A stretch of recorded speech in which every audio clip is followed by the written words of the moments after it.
discovered by Christopher Columbus on his second western hemisphere that took him through the lesser until he reached Hispaniola, where he paused to establish a permanent colony. But his urge to explore and to find gold drove him on. Turning south from Cuba, he glimpsed a new mass taking form upon the horizon. "It is the fairest island that eyes have beheld," said Columbus when he saw Jamaica on the morning of the 5th May, 1494. He approached the north coast, but the Arawak Indians were unfriendly, so Columbus steered westward. He stopped at Dry Harbor, now called Discovery Bay, and sent a few of his men ashore. Again the Arawaks threatened, but the Spaniards made friends with them, exchanging trinkets for their beads and soft metal ornaments. Modern Jamaica does what it can to reconstruct the picture of life among these gentle, cinnamon-colored people whom Columbus saw. Learned societies dig for relics in Arawak kitchen middens. A midden is the rubbish heap that stood behind a settlement, where bones, broken utensils, and other discarded objects were thrown. Often a good tool or an ornament would get mixed in with the trash. Bueno in search of water. There he met with success. Boats from his ships visited the beach and entered the mouth of the river where his water casks were filled.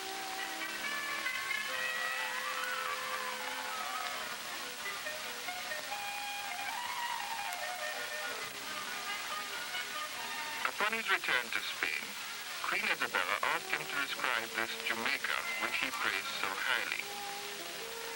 The story goes that he took a piece of paper, crumpled it in one hand, and dropped it on the table. The irregularities of the paper did suggest a mountainous island, as can be seen when compared with this relief of Jamaica, which brings out the country's abrupt contrast of peaks and valleys. Columbus did not attempt to colonize Jamaica. It was not until 1509 that his own son, Diego, who had been made governor of Hispaniola, sent over Juan de Escovel with 70 men. Escovel landed at Santa Gloria and began the building of a capital called Sevilla la Nueva. None of the structures of Sevilla remain above ground, but the Institute of Jamaica and the Jamaica Historical Society are excavating there with good results. Various fascinating relics have been found in the soil nearby. For instance, a coin bearing the head of Queen Isabella, the monarch who sponsored the great voyage that resulted in the discovery of the New World. Most interesting of all is a series of stone carvings, some of them taken from the well into which they must have been thrown for safety. Their artistic merit is high. They are to be seen at the Institute's museum in Kingston.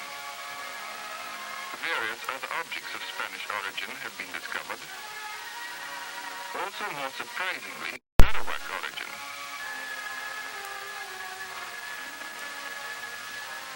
The English came to Jamaica 300 years ago.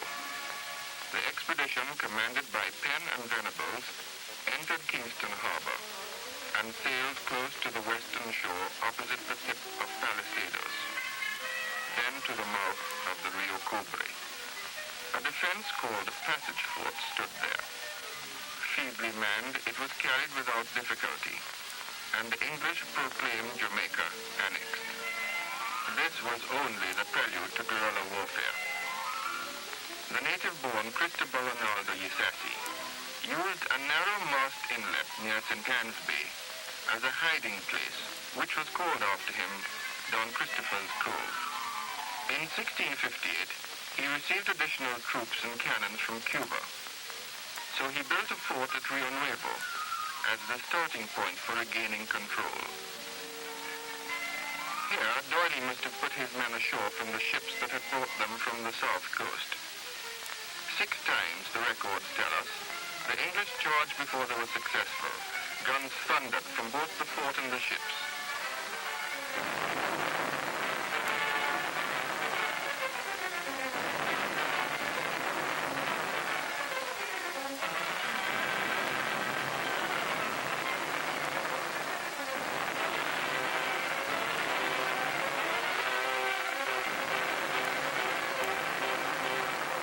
Nuevo was fatal to the Spanish cause. Peace was restored, and Jamaica became securely British. Fortifications were erected in an early date by the English for the defense of Jamaica against all comers. The first and most important was Fort Charles at Port Royal. It was begun in 1656 by General Sedgwick, before there was even a village at the point. Twice remodeled and enlarged, the first time by Sir Henry Morgan the Buccaneer, it was formidable in that age. These gun embrasures, where the rusty cannons still frown, form battlements that men would have hesitated to storm.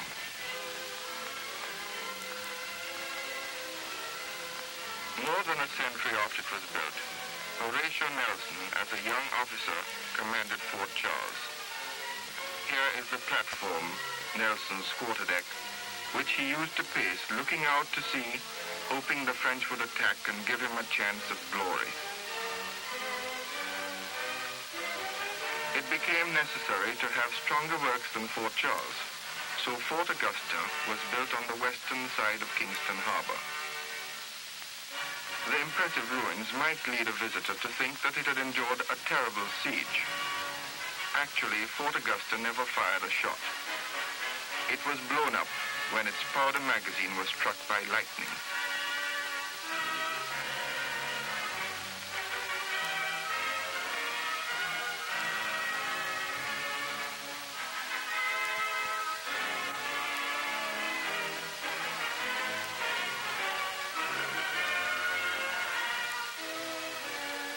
Beneath these placid waters lie a part of Port Royal. In the background, a waterfront street that once stood well inland marks the line where the city of buccaneers was cleft in the great earthquake of 1692. And at least half of the business district sunk below the waves. Port Royal is being rebuilt after the hurricane of 1951. And there's little else to see of historic value except St. Peter's Church. In the yard near the east door lies the grave of Louis Goldie, which carries the most famous inscription on a tomb in all Jamaica. Goldie was swallowed when the earth closed upon him, then tossed out by the quake into the harbor where he was picked up by a boat. He lived on over 40 years and became a rich merchant.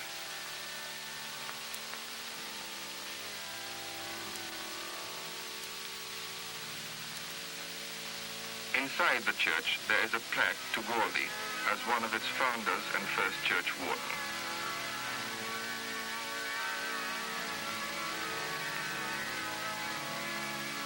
These communion vessels are reputed to have been given by Sir Henry Morgan.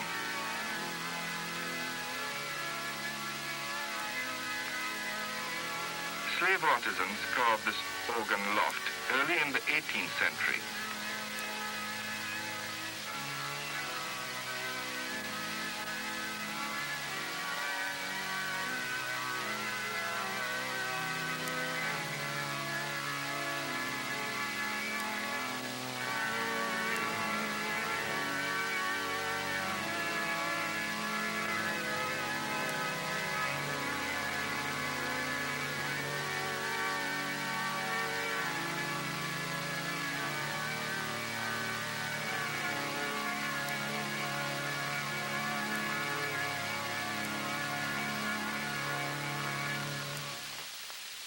Port Henderson, opposite Port Royal, was once the maritime outlet for Spanish Town, replacing Passage Fort.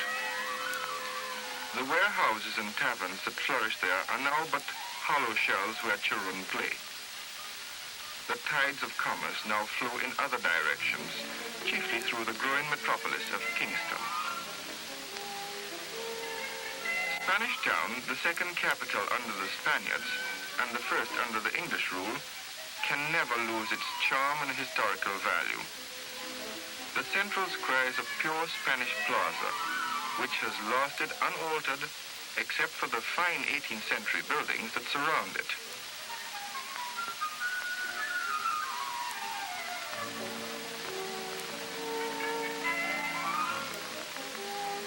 House of Assembly is on the east side.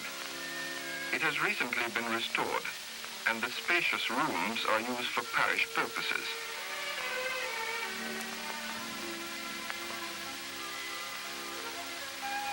This is the entrance to Old King's House, where English governors lived for more than 100 years.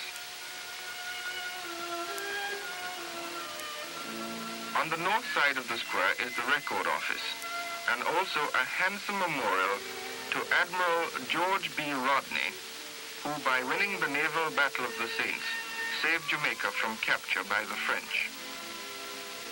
The statue of Rodney is by John Bacon, the leading English sculptor of the period.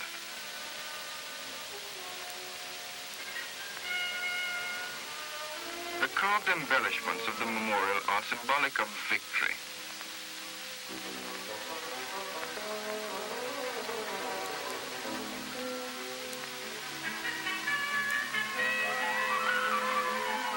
At a short distance from the square is this dwelling house of Georgian architecture. It is a survival of the days of gracious living in the old capital. The cathedral is the most ancient monument of all.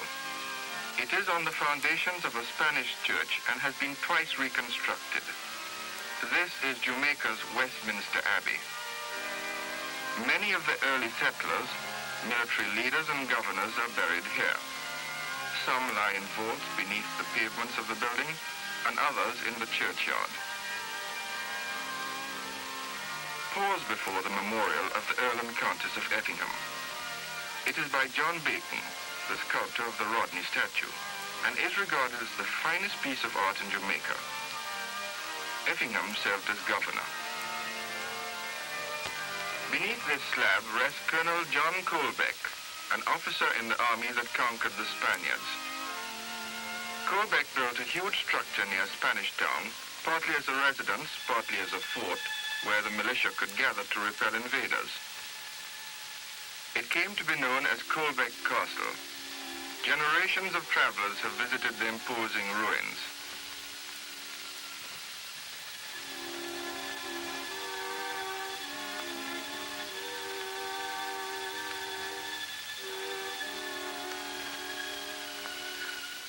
Equally famous is Rose Hall Great House, or what is left of it. The beautiful but evil Annie Palmer lived there more than a century ago. She poisoned a succession of husbands and was at last killed by her own slaves.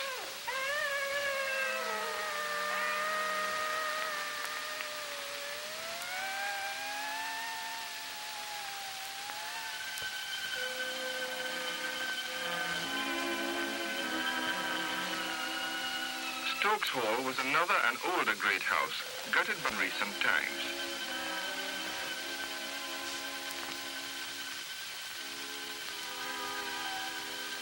Falmouth Courthouse on the north coast is a showplace, the best example of a Georgian public building in Jamaica. The country has always depended mainly upon agriculture. Who has not read about the sugar bonanza of the 18th century, which in turn was the cause of the slave trade with Africa? Primitive devices such as this crumbling base of a windmill to generate power have been abandoned. Coffee, too, is cured by modern methods. But the pulping wheel and the broad barbecue are not quite so outdated as the sugar mill of the same period. Blue Mountain coffee is still dried on barbecues.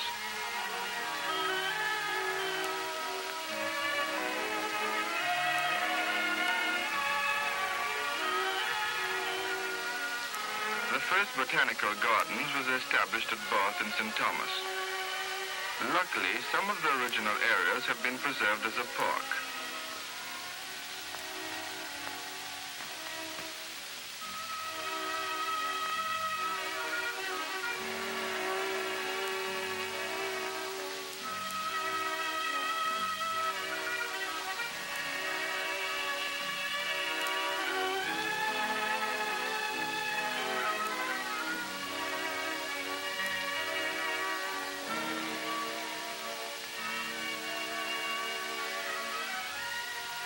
The object in the 18th century was to naturalize valuable plants.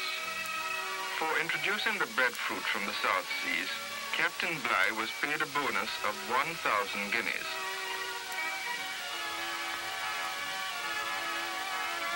The ackee came from Africa to be combined with saltfish as Jamaica's national dish.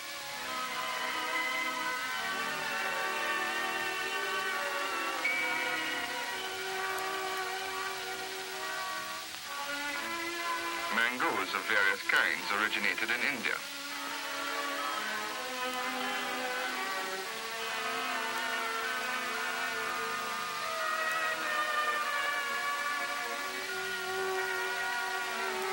The Spaniards had grown bananas from the Canary Islands, but the English cultivated superior species.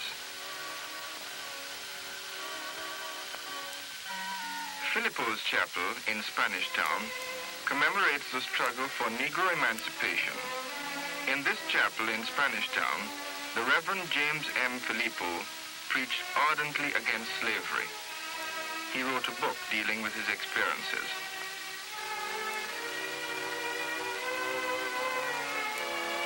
Edward Jordan, far-sighted statesman, demanded and obtained civil rights for those colored persons who had been freed before the General Act. A statue of him stands at East Parade and East Queen Street in downtown Kingston. George William Gordon, who had been born a slave, championed the cause of the depressed masses some years after the emancipation. He died a martyr as a result of the Morant Bay Rebellion, which he had not incited. The name derives from the attack on Morant Bay Courthouse by a band of peasants led by Paul Bogle.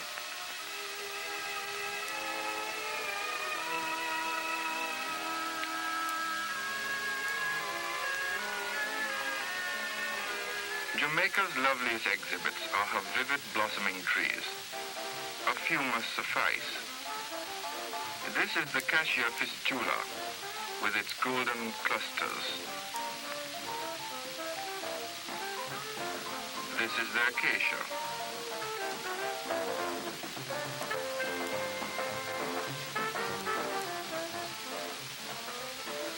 This, the spathodia, or flame of the forest. This, the lignum vitae.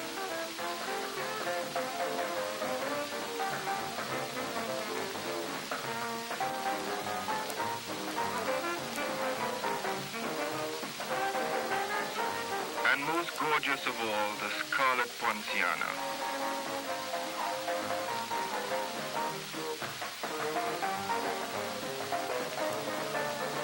Against the lush background of emerald vegetation, these colors proclaim the words of Columbus.